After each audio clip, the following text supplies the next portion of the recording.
Well, good evening. Welcome to Fox News Tonight. I'm Piers Morgan. Again, day 3. And they said it wouldn't last. The bedrock of any legal system, anywhere in the world, is equal justice. It doesn't and shouldn't matter if you're rich, poor, gay, straight, black, white, powerful or penniless.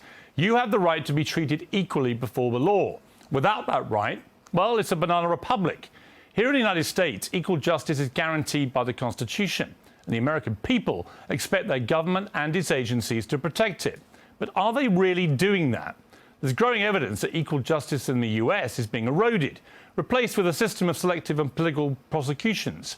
Agencies like the FBI and the Department of Justice are targeting citizens they're supposed to protect.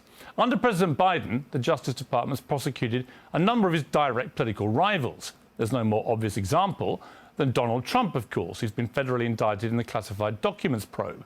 Now, to be clear, you can disagree with Trump's actions and believe what he did was wrong. I do. But this is the president's main opponent. And his allies like Steve Bannon, Peter Navarro, Rudy Giuliani, they've all been targeted too.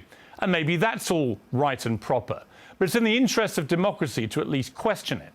Many believe these agencies have become unaccountable and too powerful. What little oversight that happens is done in congressional hearings. So I watched with interest the questioning at the House Judiciary Committee earlier today. You preside over the FBI that has the lowest level of trust in the FBI's history. People trusted the FBI more when J. Edgar Hoover was running the place than when you are. And the reason is because you don't give straight answers. You give answers that later a court deems aren't true. And then at the end of the day, you won't criticize an obvious shakedown when it's directly in front of us. And it appears as though you're whitewashing the conduct of corrupt people. Well, Congressman Gates, who you just saw in that clip, also challenged FBI Director Christopher Wray on the agency's favourable treatment of the sitting President Joe Biden and his alleged business dealings with his son Hunter. I'm sitting here with my father. I will make certain that between the man sitting next to me and every person he knows and my ability to forever hold a grudge, that you will regret not following my direction. I am sitting here waiting for the call with my father. Sounds like a shakedown, doesn't it, Director? I'm not going to get into commenting on that. You seem deeply uncurious about it, don't you? Almost suspiciously uncurious. Are you protecting the Bidens? Absolutely not.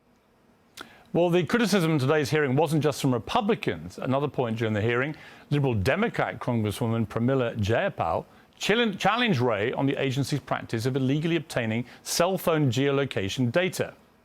It is public information that the FBI uses Babel Street and Ventel and has a Lexus account. All of these companies provide data for purchase. Can you tell me how the FBI uses that data? Respectfully, this is a topic that gets very involved to explain. And so what I would prefer to do is have our subject matter experts come back up and brief you, and they can answer your questions in detail about it, because there's a lot of confusion that can be unintentionally caused about this topic. I'm looking at a report that is from the Office of the Director of National Intelligence saying that the FBI purchases data. Mr. Chairman, I ask unanimous consent to enter this into the record. Objection. Do you know if the contracts with data brokers like the ones I described provide location data? My testimony about purchasing commercial database information that includes location data derived from internet advertising remains the same, which is that we currently do not do that. Notice how Wray couldn't answer the question. The truth is the FBI has purchased the cell phone geolocation data of American citizens without obtaining warrants to do so. We know that because Wray himself admitted it at a Senate hearing earlier this year. And one of the more shocking moments from the hearing was when Wray denied that the FBI engages in any censorship of American citizens on social media. The court found apparently the FBI engaged in a massive effort to suppress disfavored conservative speech and blatantly ignored the First Amendment's right to free speech. The evidence shows the FBI threatened adverse consequences to social media companies that they did not comply with its censorship request. The court found that, quote, this seemingly unrelenting pressure by the FBI and the other defendants had the intended result of suppressing millions of protected free speech postings by American citizens. As a result, the court states, for example, millions of citizens did not hear about the Hunter Biden laptop story prior to the November 3rd, 2020 election. They did this under the guise that it was disinformation. Can you define what disinformation is? Our focus is on malign foreign disinformation, that is foreign hostile actors who engage in covert efforts to abuse our social media platforms. But what I would say is the FBI is not in the business of moderating content or causing any social media company to suppress or censor. That is not what the court has found. No, it's not. Mr. Wray is talking complete baloney, as we would say, across the pond.